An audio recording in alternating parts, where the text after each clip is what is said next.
राधे राधे दोस्तों। तो दोस्तों आज मैंने बनाए हैं गोंद के लड्डू, क्योंकि सर्दियां शुरू हो गई है। और भाई सर्दियों का जो मौसम होता है ना, वो तो अच्छा अच्छा हेल्दी हेल्दी खाने के लिए ही होता है। तो आप बिना डरे, बिना मोटापे की टेंशन करे घी और गोंद ज़रूर खाइए। ये टेस्टी भी है, साथ के साथ हेल्दी भी बहुत होता है।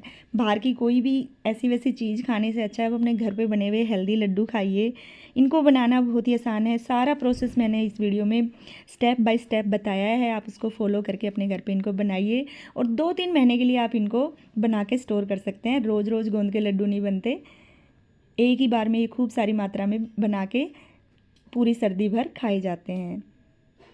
देखिए कितने अच्छे लग रहे हैं ना, देखने में भी, खाने में भी बहुत टेस्टी है। आइए इनको बनाना शुरू करते हैं। तो इन लड्डुओं को बनाने के लिए मैंने 3 किलो गेहूं का आटा लिया है। ये थोड़ा सा मोटा वाला आटा होता है, जिसको गोल आटा बोलते हैं ना। किसी भी आटा चक्की पे आपको ये मिल जाएगा। और 2 कढ़ाई में मैंने इसको ट्रांसफ़र कर लिया और इसको इस लगातार चलाते हुए बिल्कुल लो टू मीडियम फ्लेम पे भूनेंगे। गैस की फ्लेम को हमें तेज़ बिल्कुल नहीं करना है। धीरे धीरे जब ये आटा भुनेगा अंदर तक अच्छे से पक जाएगा। आटे को हमें भूनना है अच्छा सुनहरा कलर होने तक। बहुत ही अच्छी इसमें से धीरे धीरे जब ये भुनता जाता है तो खुशबू भी आने लग जाती है। चलाने का हमें लगातार ध्यान रखना है। आपको पता चल जाएगा जब आपका आटा भुन जाएगा, एक तो इसका कलर चेंज हो जाएगा, साथ के साथ इसमें से इतनी अच्छी खुशबू आएगी ना कि पड़ोसी भी आपसे आके पूछेंगे कि आज आप क्या बना रहे हैं। बस आपको ध्यान रखना है कि आपका जो आटा है ना वो मोटा वाला ही होना चाहिए, बारीक आटा आपको नहीं लेना। ये आटा चक्की पे गोल आटे के नाम से मिल जाता है। और इस तरह से लगातार चलाते जाइए। बस जो भी इसमें ज़्यादा समय लगता है ना वो सिर्फ आटे को भूनने में ही लगता है। तो लगभग 35-40 मिनट लगे हैं मुझे आटे को भूनने में, क्योंकि थोड़ी ज़्यादा मात्रा में था और बिल्कुल लो फ्लेम पे इसको भूना है। और आटा बहुत अच्छे से भून गया है। अब हम गोंद को फ्राई करेंगे। गोंद आपको किसी भी ग्रोसरी शॉप पे या फिर ऑनलाइन भी मिल जाएगा। ईडिबल गम होता है ये और बहुत हेल्दी होता है। ये सर्दियों में ही खाया जाता है। गोंद को भूनने के लिए अब हम कढ़ाई में घी डालेंगे। ये एकदम शुद्ध घर का बना हुआ घी है। तो अब आधा किलो के जितना मैं यहाँ पे घी डाल लूँगी। मैं अगर आपको क्वांटिटी बताऊँ तो 3 किलो आटा लिया है, उसके लिए 3 किलो ही खांड लगेगी और 2.5 से 3 किलो इसमें घी लग जाता है। आप मीठा थोड़ा सा अपने हिसाब से कम ज़्यादा कर सकते हैं, घी भी आप थोड़ा सा कम ज़्यादा कर सकते हैं, लेकिन इसका मेजरमेंट यही रहता है। और घी की जो फ़ैट होती है ना वो हेल्दी फ़ैट होती है। कई लोग ना घी नहीं खाते कि हमें फ़ैट आ जाएगी, हम मोटे हो जाएंगे, तो ऐसा बिल्कुल नहीं है। घी बहुत अच्छा होता है, बशर्ते कि आप उसको एक सही समय पे और सही क्वांटिटी में खाएं। और अच्छा एकदम शुद्ध घी अगर आप खाते हैं तो आपकी बॉडी को बिल्कुल हार्म नहीं करता, उसके बेनिफिट्स ही आपको मिलेंगे। तो जब घी गर्म हो जाएगा तो इस तरह से 1-2 दाने डाल के आप चेक कर लें। तुरंत देखिए गोंद फूल के ऊपर आ रहा है, तो मतलब घी गर्म है। बिल्कुल भी कच्चे घी में, मतलब कम गरम घी में आपको गोंद को नहीं डालना, नहीं तो ये फूलेगा नहीं और दांतों पे चिपक जाएगा। तो देखिए अच्छे से घी हमारा भुन गया है। एक दाना इस तरह से आप तोड़ के देख लीजिए, आपको पता चल जाएगा, क्योंकि ये ऐसा फूल जाता है जैसे पूरा पॉपकॉर्न नहीं फूल जाता है वैसे। जैसे ही आप इसको घी में डालेंगे ना तुरंत के तुरंत ये ऊपर आ जाएगा तैर के। जब घी गर्म हो जाए उसके बाद गैस की फ्लेम को मीडियम पे कर देंगे और अच्छे से घी को फुला के बढ़िया सा जब ये क्रंची क्रंची हो जाएगा तो इसको निकाल लेंगे। सारा गोंद हमें इसी तरह से अपना भूनना है। आप इसको कम मात्रा में भी बना सकते हैं, पर क्योंकि ये लंबे टाइम तक खाए जाते हैं ना लड्डू, पूरी सर्दी भर हम लोग इनको खाते हैं, तो मैं ज़्यादा ही मात्रा में बनाती हूँ। ये देखिए घी बहुत अच्छा गर्म है और गोंद देखिए कितना अच्छा फूल गया है। इस तरह से हाथ से या चम्मच से आप तोड़ के देख लीजिए। गरम गरम पे मत कीजिए, थोड़ा ठंडा करके। इसी तरह से हमें अपना सारा का सारा गोंद भून के तैयार कर लेना है, फ्राई करके तैयार कर लेना है। अगर घर में 2 जने हैं ना तो फिर ये काम और भी आसान हो जाता है। और थोड़ी थोड़ी मात्रा में ही डालना है आपको घी में ना गोंद को। बहुत ज़्यादा एक साथ डाल देंगे ना तो फिर कोई कोई दाना इसमें हो सकता है कच्चा रह जाए, फिर बाद में वो दांतों पे चिपकता है तो सारा टेस्ट ख़राब हो जाता है। तो ये देखिए लास्ट हमारा गोंद भुन गया और पूरा घी इसका ख़त्म हो जाता है, क्योंकि गोंद ना घी को अच्छे से पी लेता है। और इधर आटा हमने पहले से ही भून के रख लिया था। किसी भी बड़े बर्तन में अब इनको आप ट्रांसफ़र कर लीजिए, क्योंकि इसको मिलाने में फिर दिक्कत होती है। और इस तरह से किसी भी कटोरी की सहायता से या गिलास की सहायता से आप इसको फोड़ लीजिए।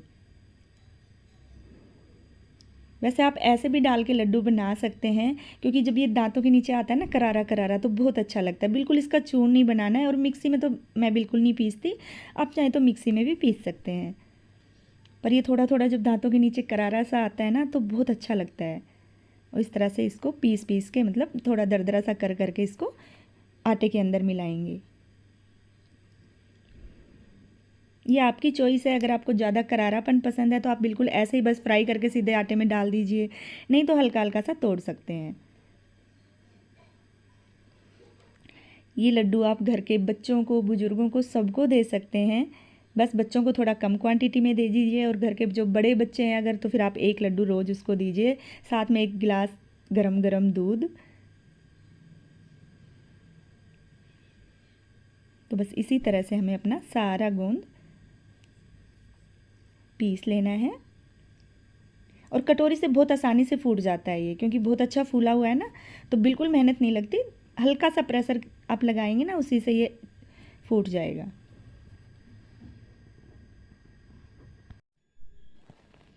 तो थोड़ा थोड़ा करके मैंने सारा ही गोंद देखिए अच्छे से चर्न कर लिया है। अब इसको आटे के अंदर मिलाएंगे, और आटा गर्म है ना, इसके अंदर ही अब इसको भी साफ़ कर लेंगे, दूसरे बर्तन को भी। गरम गरम आटे से बर्तन अच्छे से साफ़ भी हो जाते हैं, बिल्कुल घी नहीं लगा रहता। कटोरी को भी साफ़ करेंगे। साथ ही जो बचा हुआ घी था वो भी मैंने गरम कर लिया है, वो भी इसके अंदर अब बाद में डालेंगे। गोंद को आटे के साथ अच्छे से मिलाना है।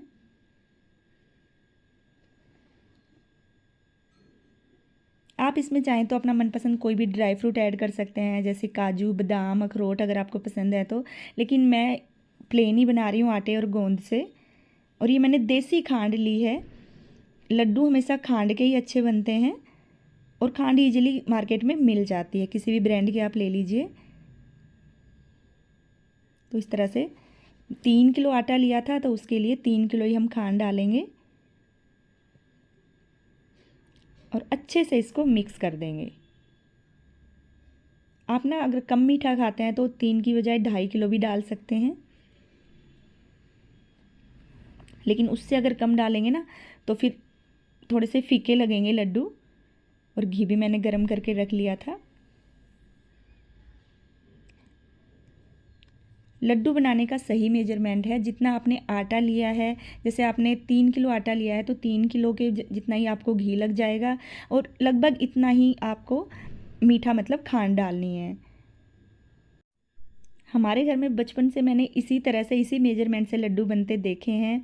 दादी, नानी या मम्मी जो भी हैं इसी तरह से बनाती हैं, और एकदम परफेक्ट लड्डू बनते हैं। और आप बिना चिंता के खाइए, क्योंकि एक दिन में एक ही लड्डू एक आदमी खाता है, तो कोई चिंता नहीं करनी है आपको कि मीठा ज़्यादा चला गया या घी चला गया, क्योंकि सर्दियाँ खाने के लिए ही होती हैं। और सर्दियों में अगर हेल्दी, देखिए इस तरह से गोंद के लड्डू अच्छे घी के साथ बने हुए मिल जाए ना, तो पूरी साल आपकी बहुत अच्छी निकलती है, फिर शरीर में कोई भी वीकनेस वगैरह नहीं आती। सारी चीज़ों को मैंने अच्छे से मिक्स कर लिया है, और अब अपने मनपसंद साइज़ के इसके लड्डू बना सकते हैं। घर में बहुत ज़्यादा छोटे बच्चे हैं तो उनके लिए थोड़े छोटे छोटे लड्डू बना दीजिए, नहीं तो एक आप इस तरह के इतने साइज़ का लड्डू बनाइए,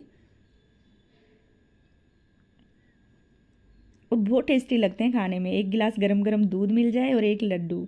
हमारे यहाँ तो गरम भी नहीं किया जाता, बस जब ये सुबह खाना होता है तो इसके 4 टुकड़े हो जाते हैं, या ऐसे ही दांतों से आप तोड़ तोड़ के खाइए, दांतों की भी एक्सरसाइज हो जाएगी। आजकल के बच्चों के देखिए दांत कितने कमज़ोर हो गए हैं, क्योंकि वो कोई भी चीज़ तोड़ के दांतों से नहीं खाते, उनको सब कुछ काट के ही चाहिए, चाहे फ्रूट है चाहे कुछ भी है। बस इसी तरह से अब अपने सारे लड्डू बना के तैयार करेंगे। ये कितने अच्छे लड्डू बन रहे हैं, बिल्कुल परफेक्ट हैं सारी चीज़ें, इसमें कुछ भी कम ज़्यादा नहीं है। आप टेस्ट कर सकते हैं यहाँ पे। कई लोग ना पहले आटे को घी में भूनते हैं, लेकिन हमारे यहाँ पे ऐसे नहीं भुना जाता। पहले सूखे को ही आटे को भूनते हैं, और घी बाद में ही मिलाया जाता है।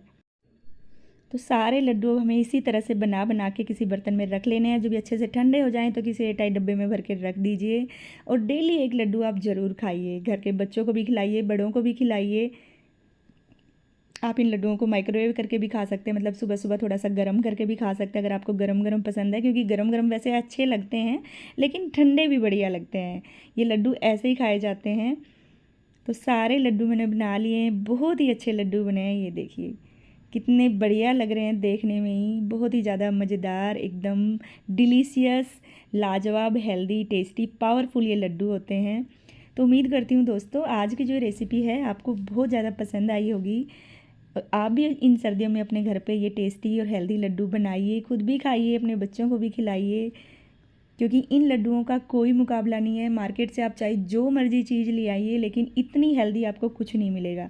और सर्दियों का टाइम तो मैं फिर से कह रही हूँ कि खाने के लिए ही होता है, बशर्ते कि आप हेल्दी चीज़ें खा रहे हो तो वो आपको कोई हार्म नहीं करेगी, कोई आपकी बॉडी में इससे नुकसान नहीं होगा। बस आपको ध्यान रखना है एक तो मेजरमेंट का, जैसे कि मैंने पहले ही बताया, जितना आपने आटा लिया है उतनी खांड और घी आप ले लीजिए। आटा थोड़ा सा मोटा लीजिए और अपने मनपसंद आकार के आप लड्डू बना लीजिए। और गोंद इसमें मैंने 1 किलो लिया है, तो ये खूब सारे लड्डू बन जाते हैं इतनी मात्रा में। मिलते हैं जल्दी दोस्तों एक नई रेसिपी के साथ, तब तक के लिए आप सभी को गुड बाय।